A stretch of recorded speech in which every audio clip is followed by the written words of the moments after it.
नमस्कार दोस्तों, स्वागत है आपका BHMS विद आशुतोष में। तो जैसा कि हमने पिछले वीडियो में डिस्कस किया था सिलेबस ऑफ साइकोलॉजी, हम पहला टॉपिक लेके आ चुके हैं। तो पहला टॉपिक हमारा वो है इंट्रोडक्शन ऑफ साइकोलॉजी। इसका सबसे पहला क्वेश्चन यही उठता है कि साइकोलॉजी का इंट्रोडक्शन पढ़ने वाले हैं। पहला क्वेश्चन तो यही उठता है ना, क्या कि what is psychology, what is psychology. आप खुद सोचिए, तो साइकोलॉजी क्या है? एक साइंस है ना। अब साइंस है तो ये जो वर्ड है ये भी कहीं से आया होगा, तो ये ग्रीक वर्ड से लिया गया है साइकोलॉजी वर्ड, ठीक है ना। तो जो साइकोलॉजी वर्ड है उसको जब आप तोड़ेंगे तो बनेगा साइको और लॉजी, लॉजी को लोगोस।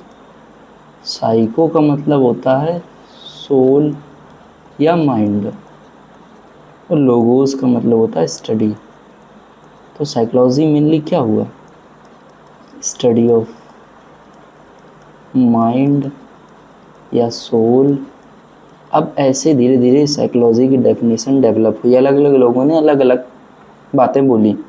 जैसे कि जो अपने अरिस्टोटल थे, अरिस्टोटल सर, उन्होंने बोला कि ये क्या है, स्टडी ऑफ सोल है। बट अब खुद सोचो कि साइंस स्टडी ऑफ सोल हो सकती है? आप आत्मा को देख सकते हैं? नहीं ना। तो आप जब उसको देख नहीं सकते तो उसकी स्टडी कैसे कर सकते हैं? इसलिए हमारे में नहीं ली गई, एक कंसीडर नहीं की गई डेफिनेशन। फिर हमारे जो विलियम जेम्स थे, जो हमारे विलियम जेम्स थे, उन्होंने बोला कि ये है स्टडी ऑफ माइंड। ये भी कंसीडर नहीं की गई है डेफिनेशन। क्यों? क्योंकि माइंड हर व्यक्ति एक्सप्रेस नहीं कर सकता ना। अब जैसे आपने किसी के माइंड रीडिंग की, मान लो किसी का माइंड पढ़ा, उसमें गायरस ज़्यादा है, सल्कस ज़्यादा, माइंड ऐसे ही देख सकते हो आप। माइंड रीडिंग और कैसे करोगे? माइंड स्ट्रक्चर देख रहे हो आप माइंड का, तो उससे आप उसका बिहेवियर बता सकते हो। क्या आप उसको बता सकते हो कि ये लालची है? नहीं ना। तो इसलिए कंसीडर नहीं की गई। फिर अपने तीसरे साइंटिस्ट आते हैं वुंड साहब। कौन थे?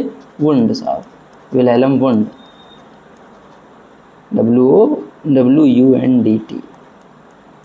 इन्होंने क्या बोला कि ये है स्टडी ऑफ कॉन्शियस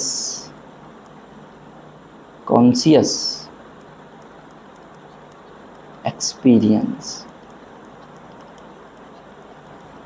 ये भी गलत रही, क्योंकि इन्होंने कॉन्शियस वर्ड यूज़ कर लिया। कॉन्शियस मतलब फीलिंग, थॉट्स। क्या अनकॉन्शियस चीज़ों की स्टडी नहीं करती साइकोलॉजी? करती है ना, इसलिए गलत हो गई थी। फिर जो सबसे ज़्यादा मान्य हुई डेफिनेशन वो थी BF स्किनर की। उन्होंने बोला study of behaviour is called psychology. ये सबसे वैलिड है, ठीक। अब आप एक वर्ड पूछेंगे कि फादर कौन है साइकोलॉजी के, तो जो फादर ऑफ साइकोलॉजी हैं वो हैं अपने वुंड साहब। ये जो है ना, ये हैं अपने फादर ऑफ साइकोलॉजी।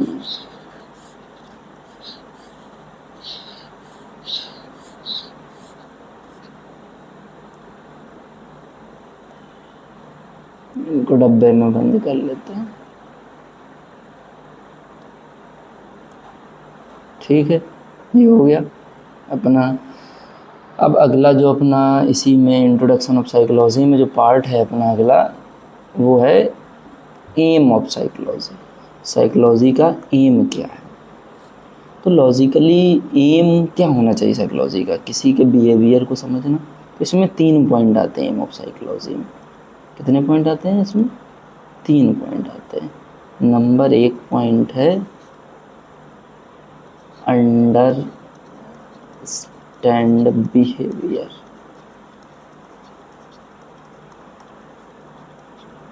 सबसे पहले किसी के बिहेवियर को समझोगे। एग्जाम्पल देखते हैं। एग्जाम्पल के तौर पर मानो कि कोई बच्चा है, बच्चा पढ़ता नहीं, आपने उसको एक दिन चॉकलेट दी और वो पढ़ने लगा, चॉकलेट का लालच मिला और वो पढ़ा कुछ देर तक, ठीक है। तो आप एक दिमाग में आपने एक अंडरस्टैंड किया इसका बिहेवियर कि अगर इसको चॉकलेट वॉकलेट दे दो ना तो ये पढ़ लेता है। अब दूसरा पॉइंट आता है कंट्रोल, प्रेडिक्ट बिहेवियर। कंट्रोल बाद में आएगा, प्रेडिक्ट बिहेवियर।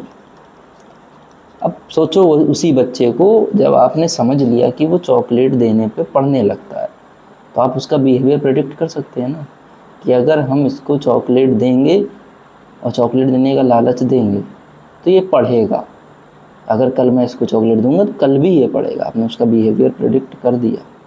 इसमें तीसरा पॉइंट है कंट्रोल बिहेवियर। अब बिहेवियर कंट्रोल भी कर सकते हैं उसका। कैसे? आप उसको बोलिए कि मैं तुमको रोज़ चॉकलेट दूंगा, तुम्हारा जो एग्ज़ाम आने वाला उसमें टॉप करो, उसके बाद तुमको एक डब्बा चॉकलेट दे दूंगा, तो वो ज़रूर टॉप करेगा। इससे आपने क्या किया? आपने उसका बिहेवियर कंट्रोल कर लिया। यही है साइकोलॉजी का aim, understand behaviour, predict behaviour, control behaviour. अब अगला पॉइंट आता है इसमें इंट्रोडक्शन ऑफ साइकोलॉजी का, वो है टाइप ऑफ साइकोलॉजी। अब टाइप ऑफ साइकोलॉजी दो तरीके की है, एक है अपनी थ्योरिकल, एक है अपनी प्रैक्टिकल। ये थ्योरिकल हो गई, ये प्रैक्टिकल हो गई, ठीक है। जो थ्योरिकल साइकोलॉजी है वो 6 टाइप की है। Physiological psychology, cognitive psychology, developmental psychology, ठीक है ना, एबनॉर्मल साइकोलॉजी, डिफरेंशियल साइकोलॉजी और पैरासाइकोलॉजी, ठीक। तो जो फिजियोलॉजिकल साइकोलॉजी में है, इसका हम फिजियोलॉजिकल नॉलेज स्टडी करेंगे। किसी पर्सन की हार्मोनल चेंज होंगे तो उसका भाई बिहेवियर भी चेंज होगा ना, तो वही स्टडी होगी ना उसमें। कॉग्निटिव साइकोलॉजी में कॉग्निटिव चीज़ों की स्टडी होगी। डेवलपमेंटल साइकोलॉजी में आप देखेंगे बच्चे का जन्म से लेके कैसे कैसे उसका बिहेवियर चेंज होता है, कैसे उसका डेवलपमेंट होता है, यही चीज़ें साइकोलॉजी। एबनॉर्मल साइकोलॉजी में आप वो चीज़ें रखते हैं जैसे किसी पर्सन में बहुत एबनॉर्मल चीज़ देखने को मिले, बहुत ज़्यादा गुस्सा होता है, तो आपने देखा कि ये बाकियों से अलग है, तो आपने उसकी साइकोलॉजी अलग तरीके से स्टडी की है, कुछ तो अलग था उसमें, इसलिए एबनॉर्मल साइकोलॉजी का पार्ट हो जाएगी। डिफरेंशियल साइकोलॉजी, डिफरेंशिएट करना दो पर्सन को, वो डिफरेंशियल साइकोलॉजी में आ जाएगी। पैरासाइकोलॉजी, ये 6 टाइप हैं। इसके बाद प्रैक्टिकल साइकोलॉजी में आ जाओ, इसके 8 टाइप हैं। अच्छा, उससे पहले देख लेते हैं कि थ्योरिकल साइकोलॉजी को आप ये 6 पॉइंट तो बता दिए मैंने, तो याद कैसे करेंगे? उसके लिए ट्रिक बना रखी है मैंने, ये P2D2CA। एक P से हो गया फिजियोलॉजिकल साइकोलॉजी, एक P से हो गया पैरासाइकोलॉजी, D से developmental psychology, differential psychology, C से कॉग्निटिव साइकोलॉजी, A से एबनॉर्मल साइकोलॉजी, ठीक है। पहले इन 6 को समझ लेंगे जब आप, तो आपको अपने आप नाम याद हो जाएंगे। बस ऐसा एक ट्रिक मैंने दे दी है, P2D2CA। फिर प्रैक्टिकल साइकोलॉजी में 8 टाइप है। इसमें से पहला टाइप है चाइल्ड साइकोलॉजी, दूसरा एजुकेशनल साइकोलॉजी, तीसरा इंडस्ट्रियल साइकोलॉजी, चौथा क्रिमिनल साइकोलॉजी, पांचवा साइकोलॉजी ऑफ वॉर, छठवां साइकोमेट्रिक्स, सातवां काउंसलिंग साइकोलॉजी, आठवां क्लिनिकल साइकोलॉजी। अब इसके भी अलग, चाइल्ड साइकोलॉजी में चाइल्ड बच्चे के बारे में पढ़ेंगे, एजुकेशनल साइकोलॉजी में एजुकेशन देखेंगे जाके कि इस बच्चे ये ज़्यादा एजुकेटेड है, ज़्यादा पढ़ा लिखा है, इसका बिहेवियर अनपढ़ से थोड़ा तो डिफरेंस है। इंडस्ट्रियल साइकोलॉजी में इंडस्ट्रियल चीज़ें साइकोलॉजी। क्रिमिनल साइकोलॉजी में आप किसी क्रिमिनल का माइंडसेट देखेंगे, उसका बिहेवियर देखेंगे कि ये क्राइम करता ही क्यों है। साइकोलॉजी ऑफ वॉर में आप वॉर की सिचुएशन पे आप पर्सन की साइकोलॉजी देखेंगे, पर्सन का बिहेवियर देखेंगे ना। साइकोमेट्रिक्स है, काउंसलिंग साइकोलॉजी, क्लिनिकल साइकोलॉजी, ठीक है। जैसे काउंसलिंग साइकोलॉजी में आप किसी पर्सन की पूरी काउंसलिंग करते हैं, इससे आपको उसका चीज़ें बैकग्राउंड वगैरह काफ़ी कुछ उसका माइंडसेट पता चल जाता है। क्लिनिकल साइकोलॉजी आप किसी पर्सन की क्लिनिक में यूज़ होती है, आप हिस्ट्री वगैरह लेते हैं जिससे आप उसका अच्छे से मेडिसिन दे पाएँ और उसकी माइंड को पढ़ सकें, उसके देख सकें कि कहीं वो डिप्रेशन में तो नहीं है। सारी चीज़ें क्लिनिकल साइकोलॉजी वगैरह कर सकते हैं। तो ये होगा टाइप ऑफ साइकोलॉजी, जो दो तरीके की होती है। एक बार रिवाइज करेंगे स्पीड से। टाइप ऑफ साइकोलॉजी दो तरीके के होते हैं type, theoretical psychology, practical psychology. Theoretical में 6 टाइप, कौन कौन से 6? P2 D2 CA, physiological psychology, parapsychology, developmental psychology, differential psychology, cognitive psychology, abnormal psychology. Practical में कौन सा? C4P2EI, C4 में 4 C हैं। Child psychology, counselling psychology, clinical psychology, criminal psychology. P2 psychometrics और साइकोलॉजी ऑफ वॉर। E से educational और I से industrial. ठीक है, ये हो गया टाइप ऑफ साइकोलॉजी। ये भी इंट्रोडक्शन ऑफ साइकोलॉजी का पार्ट है। दो चीज़ें और बचती हैं इंट्रोडक्शन ऑफ साइकोलॉजी में, वो दो भी डिस्कस करेंगे हम। एक है मेथड ऑफ साइकोलॉजी। कौन कौन से मेथड हैं साइकोलॉजी में? आप किसी पर्सन को पढ़ रहे हैं, खुद को समझ रहे हैं, खुद का बिहेवियर देख रहे हैं, दूसरे भी, तो कुछ तो मेथड होंगे ना, कोई तरीके होंगे, है ना। तो वही चीज़ें आती हैं इसमें, मेथड्स ऑफ साइकोलॉजी आता है ना। तो जो मेथड्स ऑफ साइकोलॉजी है उसमें आता है अपना पाँच मेथड आते हैं। कौन कौन से मेथड आते हैं? पहला जो मेथड है इसमें वो है इंट्रोसेप्शन मेथड। कौन सा मेथड है? मेथड है इंट्रोसेप्शन, मतलब सेल्फ ऑब्जर्वेशन।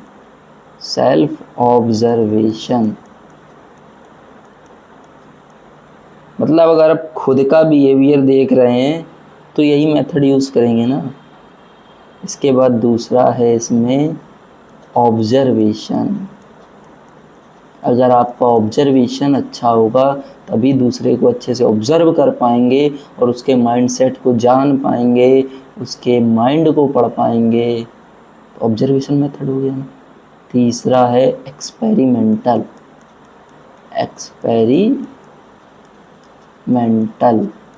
अब एक्सपेरिमेंटल मेथड कब यूज़ होता है?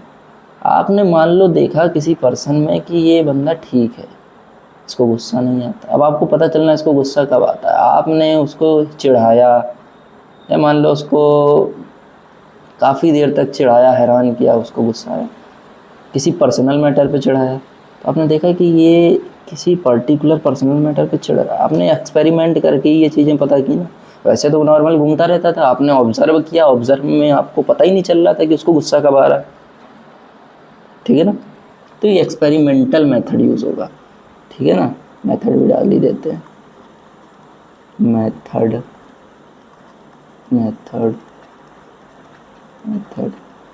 चौथा मेथड है इसमें, वो है क्लिनिकल मेथड। कौन सा मेथड है? Clinical method. अब क्लिनिकल मेथड तो अभी पीछे क्लिनिकल साइकोलॉजी भी बताई थी, वही चीज़ है। आप किसी का हिस्ट्री लेंगे, पूरा केस टेक लेंगे, तो उससे आपको उसका पता चलेगा क्या दिक्कत है, कैसा बिहेव करता है, क्या है, डिप्रेशन में तो नहीं है। ये सारी चीज़ें आ जाती है क्लिनिकल साइकोलॉजी में। पांचवी जो आ जाती है वो आ जाती है सर्वे मेथड। ये पांचवा मेथड है वो कौन सा है? वो है सर्वे मेथड। जो सर्वे मेथड है इसमें हम किसी पर्टिकुलर एरिया में गए, वहाँ का हमने लोगों का सर्वे किया, बहुत सारा लार्ज क्वांटिटी में हमने लार्ज तरीके से हमने बहुत सारे लोगों को देखा, समझा।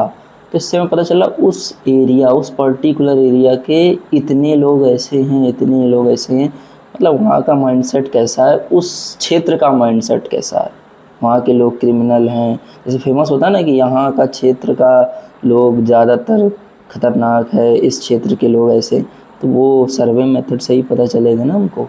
ठीक है, ये है मेथड्स ऑफ साइकोलॉजी। इसके बाद अपना लास्ट टॉपिक है, इसमें लास्ट हेडिंग है इंट्रोडक्शन ऑफ साइकोलॉजी की, वो है स्कोप ऑफ साइकोलॉजी। ठीक है ना। तो जो स्कोप ऑफ साइकोलॉजी है, जो स्कोप ऑफ साइकोलॉजी है,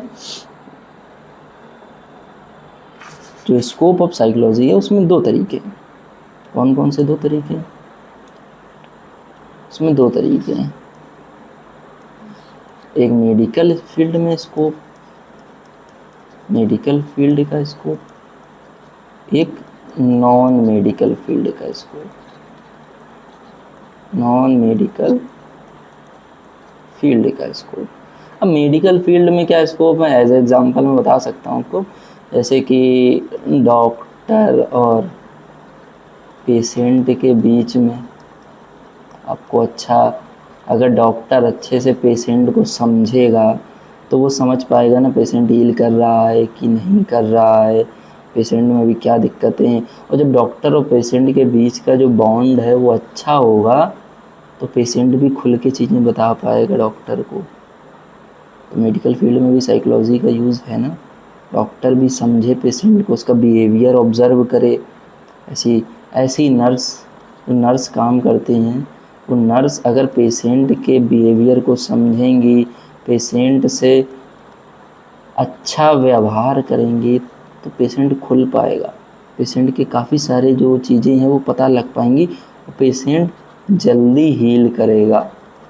ठीक है, ऐसे नॉन मेडिकल फील्ड में स्कूल में यूज़ है, ठीक है ना। स्कूल में वही एजुकेशन में साइकोलॉजी, एक बच्चा कौन कितना होशियार है आपको ये पता करना पड़ेगा, है ना। तो आपको बच्चों का मैथ देखना पड़ेगा कि बच्चे ये ज़्यादा कमज़ोर है, ये ऐसा है। यही सारी चीज़ें स्कूल ऑफ साइकोलॉजी में, स्कूल में आ जाएंगी आपके नॉन मेडिकल फील्ड में।